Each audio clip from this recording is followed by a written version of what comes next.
જય હિન્દ વિદ્યાર્થી મિત્રો, સારથી સપોર્ટ યુટ્યુબ ચેનલમાં આપ તમામ મિત્રોનું હાર્દિક સ્વાગત છે। તો વિદ્યાર્થી મિત્રો, કાલે તમારું ગુજરાતીનું પેપર છે। તો વિદ્યાર્થી મિત્રોની આજે ઘણી બધી કોમેન્ટ આવી કે સર અમને વાદાત્મક ગદ્ય અને ભાવાત્મક ગદ્યના આઈએમપી આપો। તો આઈએમપી તો આપણે ઓલરેડી વાદાત્મક ગદ્ય અને ભાવાત્મક ગદ્યના જેટલા પણ પેરેગ્રાફ છે એ આઈએમપી વિડીયો તમને આપી દીધો છે। જો મળતો ન હોય તો ડિસ્ક્રિપ્શનની અંદર મેં લિંક આપી છે, ત્યાંથી તમે મેળવી શકો છો। આજે આપણે ચર્ચા કરીશું કે તમે વાદાત્મક ગદ્ય અને ભાવાત્મક ગદ્ય સારી રીતે કેવી રીતે લખી શકો અને 5 ગુણમાંથી 5 ગુણ કેવી રીતે મેળવી શકશો।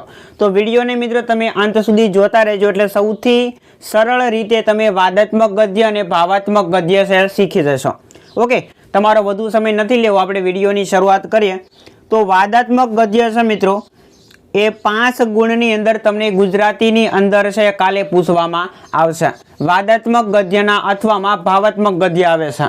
કાં તો તમે વાદાત્મક ગદ્ય લખી શકો અથવા તો તમે ભાવાત્મક ગદ્ય છે લખી શકો, પણ બની શકે કાં સુધી વાદાત્મક ગદ્ય છે લખવાનો પ્રયાસ કરજો, કારણ કે ભાવાત્મક ગદ્યની સરખામણીમાં વાદાત્મક ગદ્ય છે સરળ છે। વાદાત્મક ગદ્યની અંદર શું હોય તો કે વાદ વિવાદ કરવાનો હોય, પણ ભાવાત્મક ગદ્યની અંદર માત્ર ને માત્ર તમને મુદ્દા આપેલા છે, એ મુદ્દાને આધારે તમારે એક સ્ટોરી પ્રકારનું એટલે કે વાર્તા પ્રકારનું કંઈક ફકરાની અંદર લખવાનું થશે। જો આપણને સ્ટોરી આવડતી હોય તો જ તમે એ જે મુદ્દા આપેલા છે એના આધારે વાર્તા જેવું બનાવી શકશો, બાકી તમે એ મુદ્દાને આધારે કાંઈ લખી શકશો નહીં। પણ વાદાત્મક ગદ્ય ગુજરાતીની અંદર હાવ સરળમાં સરળ છે। આખા ગુજરાતી પેપરની અંદર જો કાંઈ સરળ હોય તો એ સૌથી સરળ છે વાદાત્મક ગદ્ય।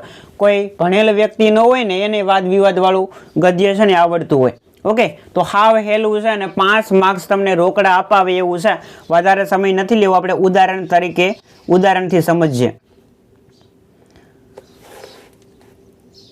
ઓકે, એક ઉદાહરણ તમને અહીંયા આપેલું છે, જોઈએ આપણે કે સચિન તેંડુલકર ભારતનો શ્રેષ્ઠ ક્રિકેટર છે। તેને સૌથી વધુ રન કર્યા છે અને તેણે વિશ્વમાં સૌથી વધારે સદીઓ ફટકારી છે।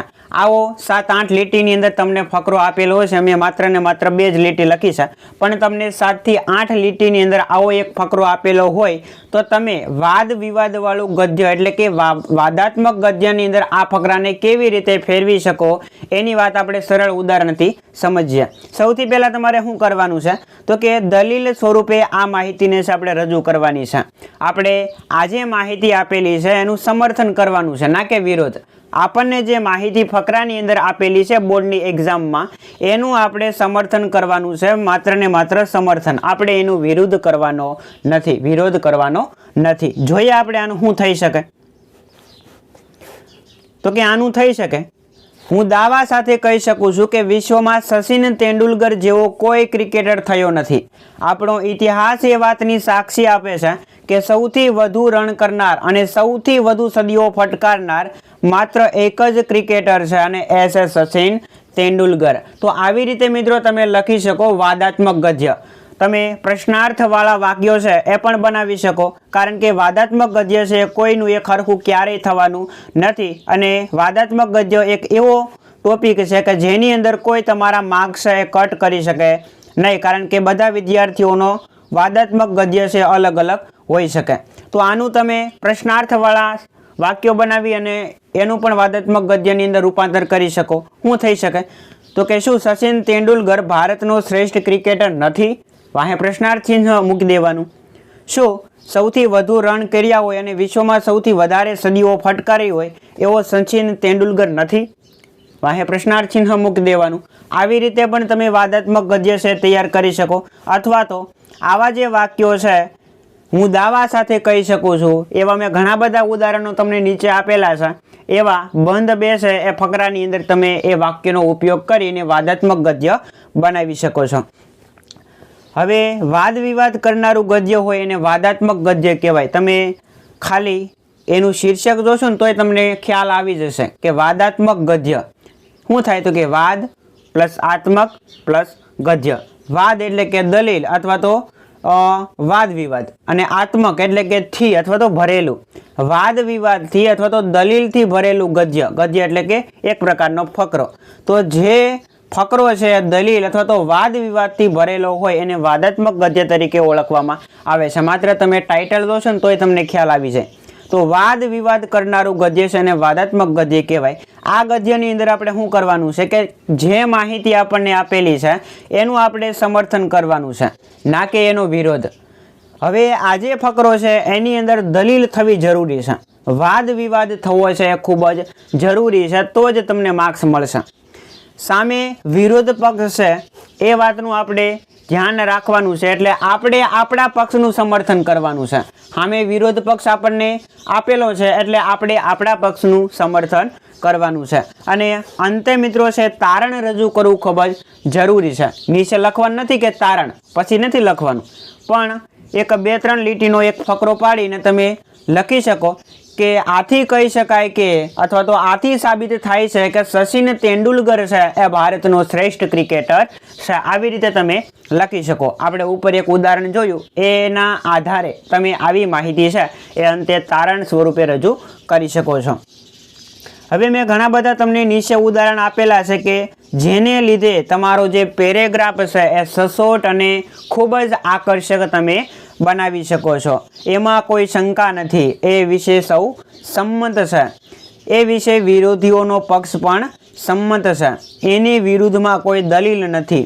એ તો દીવા જેવું સ્પષ્ટ છે. એ તો નરું સત્ય છે. એમાં કોઈ શંકાને સ્થાન નથી. એ વાત તો સ્વીકાર્ય બાબત છે. એ તો એકને એક 2 જેવી વાત થઈ. હાથ કંકણને આરસીની શી જરૂર?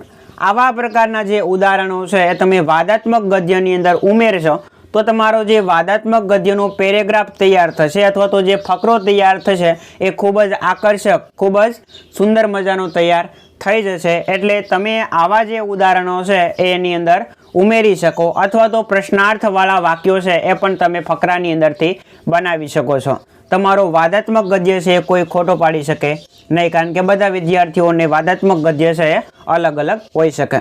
બીજું ઉદાહરણ મેં તમને અહીંયા આપેલું છે કે કેટલાક મનુષ્યો નિત્ય યુવાન હોય છે, દેહ વૃદ્ધિ થાય છતાં એમનો ઉત્સાહી આત્મા તો સદાય યૌવનથી થનગની રહ્યો હોય છે, અને શક્તિ લાવા રસની પેટે માલુમ કરી રહ્યો હોય છે. એમની ઈચ્છાશક્તિ અદમ્ય હોય છે અને આદર્શ મહાન હોય છે. જગત જેવું છે તેવું કદી એમને સંતોષ આપી શકતું નથી. આવા પ્રકારનો તમને 5 લીટીની અંદર એક પેરેગ્રાફ, એક ફકરો આપેલો છે, એને તમારે વાદાત્મક ગદ્યની અંદર ફેરવવાનું છે. તો અહીંયા ઉત્તર આપણને આપેલો છે, અને આ જે ઉત્તર છે તમને પ્રશ્નાર્થવાળા વાક્યોની અંદર આપેલો છે. જેમ બને એમ વાક્યો ટૂંકા બનાવવાનો પ્રયાસ કરવાનો છે. અહીંયા આપણે જોઈએ વાદાત્મક ગદ્યની અંદર કેવી રીતે ફેરફાર કરેલો છે. તો કેટલાક મનુષ્યો નિત્ય યુવાન નથી હોતા. મેં તમને કીધું કે ટૂંકા વાક્યો બનાવવાના અને પ્રશ્નાર્થ ચિહ્નવાળા વાક્યો બનાવવાના છે. દેહ વૃદ્ધિ થાય છતાં એમનો આત્મા સદાય યૌવનથી થનગની રહ્યો નથી હોતો, અને શક્તિ લાવારસની પેટે ધુમાલુમ નથી કરતી હોતી. એમની ઈચ્છા શક્તિ અદમ્ય નથી હોતી. આદર્શ મહાન નથી હોતો. જગત જેવું છે તેવું શું કદી એમને સંતોષ આપી શક્યું છે?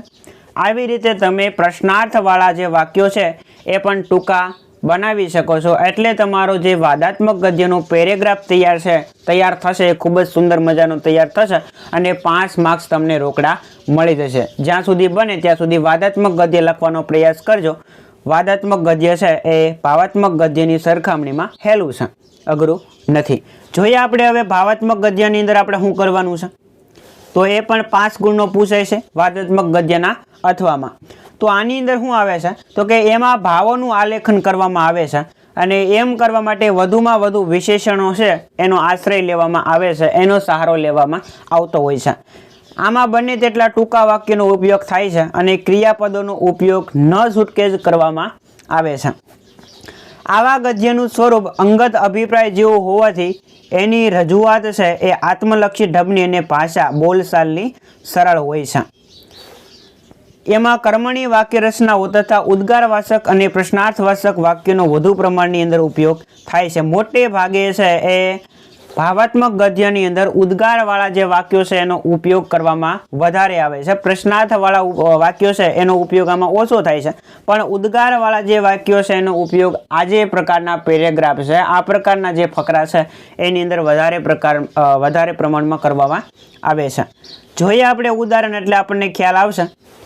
આતંકવાદમાં ફસાયેલ એક યુવાનની મનસ્થિતિ વિશે 80 શબ્દોની અંદર નીચેના શબ્દોનો ઉપયોગ કરી અને ભાવાત્મક ગદ્યની અંદર પરિચ્છેદ લખો। આવા પ્રકારની તમને સૂચના આપેલી હશે અને નીચે તમને શબ્દો આપેલા હશે, એના આધારે તમારે 80 શબ્દોની અંદર એક પેરેગ્રાફ તૈયાર કરવાનો થશે। શબ્દો આપણને આપેલા છે કે યુવાની, નોકરીની અનિશ્ચિતતા, સમાજનો તિરસ્કાર, આક્રોશ, બદલો, આતંકવાદની લાલચ, ભૂલ, ફસાવું, ડગલે ને પગલે મોત, ડર, પસ્તાવો અને શરણે થવાની ઈચ્છા। આવા પ્રકારના તમને શબ્દો આપેલા છે। આ શબ્દોનો ઉપયોગ કરીને તમારે 80 શબ્દોની અંદર એક પેરેગ્રાફ તૈયાર કરવાનો છે। જોઈએ આપણે કે કેવી રીતે પેરેગ્રાફ તૈયાર કરેલો છે। આતંકવાદમાં ફસાયેલ એક યુવાનની મનસ્થિતિ, યુવાનીના આવેશમાં હું કેવી ભયંકર ભૂલ કરી બેઠો। કેવું વાક્ય છે? તો કે ઉદ્ગારવાળું વાક્ય છે। આ જ યુવાનીનો કોઈ સત્કાર્યમાં હું કેવો સુંદર ઉપયોગ કરી શકત, પણ નોકરીની અનિશ્ચિતતાએ મને કેવું ભાન ભૂલાવી દીધું। સમાજ તરફથી પણ મને શું ઓછો તિરસ્કાર મળ્યો હતો। જોયું ને આપણે કે આની અંદર ઉદ્ગારવાળા અને પ્રશ્નાર્થવાળા વાક્યનો ઉપયોગ થાય છે। તો અહીંયા એક પ્રશ્નાર્થવાળું વાક્ય છે આવેલું છે। મારા મનમાં કેટલો બધો આક્રોશ જન્મ્યો હતો, કેવી પ્રબળ હતી બદલાની એ ભાવના। આતંકવાદીએ પણ મને લાલચ આપી કેવી ભરમાવી દીધો। આતંકવાદનો માર્ગ અપનાવી મેં કેવી ભયંકર ભૂલ કરી નાખી, અને હવે આ કળણમાં હું કેવો ફસાઈ ગયો। ડગલે ને પગલે મોતનો કેવો ભયાનક ખેલ, પળે પળે મોતનો કેવો ડર। મારી એક ભૂલ બદલ મારી કેટલી રીતે પસ્તાવું પડે છે। હવે તો બસ એક જ આશા છે, શરણાગતિ। તો આવી રીતે મિત્રો છે તમે ભાવાત્મક ગદ્ય સરળ રીતે બનાવી શકો છો, પણ વાદાત્મકની સરખામણીમાં ભાવાત્મક ગદ્ય છે થોડુંક અઘરું પડે છે। એટલા માટે બની શકે કે સુધી વાદાત્મક ગદ્ય છે બનાવવાનો પ્રયાસ કરજો। ઓકે, તો આશા રાખીશ મિત્રો કે તમને વાદાત્મક ગદ્ય અને ભાવાત્મક ગદ્ય સરળ રીતે સમજાઈ ગયું હશે, અને આઈએમપી વાદાત્મક ગદ્ય, ભાવાત્મક ગદ્ય, અરજી લેખન, નિબંધ આ સંપૂર્ણ તમારે જોઈએ છે તો ડિસ્ક્રિપ્શનની અંદર મેં વિડીયોની લિંક પણ આપેલી છે પ્લેલિસ્ટમાં, અને પીડીએફ ફાઇલ તમારે ડાઉનલોડ કરવી હોય તો એની લિંક પણ મેં તમને ડિસ્ક્રિપ્શન બોક્સની અંદર આપેલી છે। ત્યાંથી તમે સંપૂર્ણ પીડીએફ ફાઇલ ડાઉનલોડ કરી શકો છો। ઓકે, તો મળીએ દોસ્તો આવા જ નવા વિડીયો સાથે। જય હિન્દ, જય ભારત।